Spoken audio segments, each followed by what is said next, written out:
Bismillahirrahmanirrahim. Assalamualaikum warahmatullahi wabarakatuh. Selamat siang para dewan juri. Kita berpuasa sudah berjalan 10 hari. Janganlah kita lupa untuk mensucikan diri, baik dari segala jenis penyakit hati maupun penyakit bau kaki. Ibarat seseorang yang bangun di pagi hari dan menyeruput secangkir kopi, ya batal puasanya dong. Ya. Ibarat seseorang yang bangun di pagi hari dan menyeruput secangkir kopi, saya akan menghibur tuan dan puan dengan guyonan dan komedi ala Islami. Ada sepenggal kisah atau sebuah cerita yang sangat menarik untuk kita bahas pada hari ini. Al-Kisah diceritakan pada suatu negeri, di negeri Persia. Ada seseorang yang terkenal dengan kecerdikan dan kepandaiannya. Dia bernama Abu Jahil. Dia sangat pintar baik itu di bidang astronomi, ekonomi dan politik dan sebagainya. Dan pada suatu ketika, dia didatangi oleh seorang pemuda yang ini bertanya sesuatu kepadanya. Tuanku Abu Jahil. Iya. Ya emang Abu Jahil ini agak-agak lebay kalau ngomongnya. Iya. Mohon maaf tuanku. Maaf. Orgas segenap pucuk harapanku. Beda dialog tuanku. Beda dialog. Ya mohon maaf tuanku. Saya ingin menanyakan sesuatu tuanku. Saya baru saja mengambil buah kelapa dari kebunnya Abu Jahal, tuanku, yaitu kakak kita sendiri. Apakah saya berdosa, tuanku? Dan Abu Jahil dengan bijaknya mengatakan bahwa semua yang ada di dunia ini adalah milik Allah. Ambil, ambil, ambil. Ya, begitu cerdiknya Abu Jahil ini ya, teman-teman. Kemudian pemuda tersebut memberitahukan bahwa ada seseorang yang lebih pintar daripada dia. Siapakah itu? Itu adalah Abu Nawas. Tetapi tuanku, saya sangat bingung. Ada orang yang mengatakan, atau ada kabar yang mengatakan bahwa ada seseorang yang lebih pintar dari Tuhan, yaitu Abu Nawas. Siapa lagi itu? Dia ini saking pintarnya, setara dengan Imam Syafi'i katanya.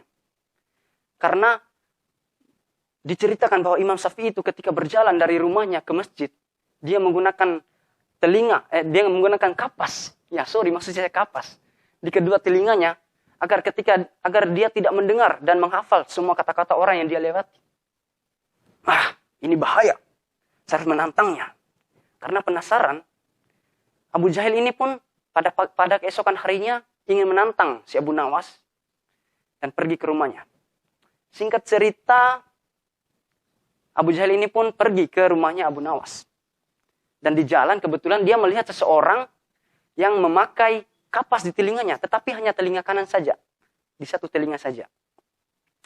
Kemudian dia memanggil orang itu.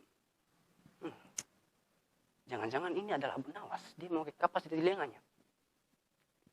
Wahai Abu Nawas, apakah kamu itu Abu Nawas? Hai, mengapa kamu tahu saya adalah Abu Nawas? Kenapa kau mengikut cara berbicara saya, woi?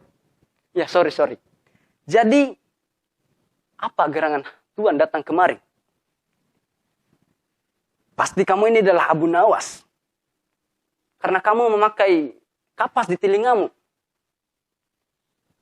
Enggak juga sih. Itu, kenapa kamu pakai kapas di telingamu? Iya, kalau Imam Syafi'i kan memakai kapas di telinganya agar dia tidak menghafal semua kata-kata orang yang dia lewati. Nah, kamu ini bagaimana? Kalau saya pakai kapas ini karena telinga saya ini bernanah ini loh. Bernanah telinga saya. Gitu. Nah, jadi karena Abu Jahil sudah bertemu dengan Abu Nawas, dia mengajukan suatu teka-teki. Baik. Jadi, saya mempunyai satu teka-teki untuk mengukur berapa tinggi ilmu Tuhan. Oke. Jadi, adapun persyaratannya adalah, ketika saya memberikan teka-teki kepada Tuhan, dan Tuhan tidak bisa menjawabnya, maka Tuhan harus membayar kepada saya 5 dinar. Oke. Tapi ketika Tuhan memberikan teka-teki dan saya tidak bisa menjawabnya, saya akan memberikan Tuhan 500 dinar. Baik, ajukan teka-tekinya. Oke. Teka-teki pertama adalah berapa jarak dari bumi ke bulan?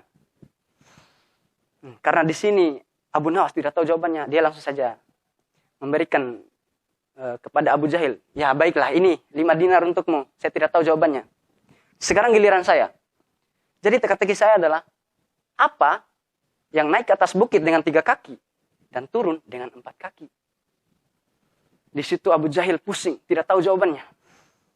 Dan akhirnya Abu Jahil pun menyerah. Ya sudahlah Abu Nawas, saya mengaku kalah dengan Anda. Tapi satu syarat, saya akan memberikan uang ini 500 dinar kepada Anda apabila Anda memberitahukan jawaban dari teka-teki tersebut. Oke. Jadi, apa jawaban dari ada yang naik ke bukit dengan 3 kaki dan turun dengan 4 kaki?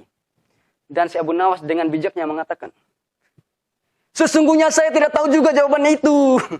Ya, mungkin demikian sepenggal cerita yang sangat menarik tadi. Jadi ada beberapa hikmah ataupun pelajaran yang dapat kita ambil. Yaitu, yang pertama, kita jangan merasa tinggi dan merasa mempunyai kekuatan yang sangat luar biasa ketika kita mempunyai kepintaran. Karena sesungguhnya di atas langit masih ada satelit. Nah, bukan maksudnya. Di atas langit masih ada langit. Ya, mungkin demikian. Raditu billahi robba wa bil islami dina wa bi Muhammadin nabiyya wa rasulah. Wassalamualaikum warahmatullahi wabarakatuh.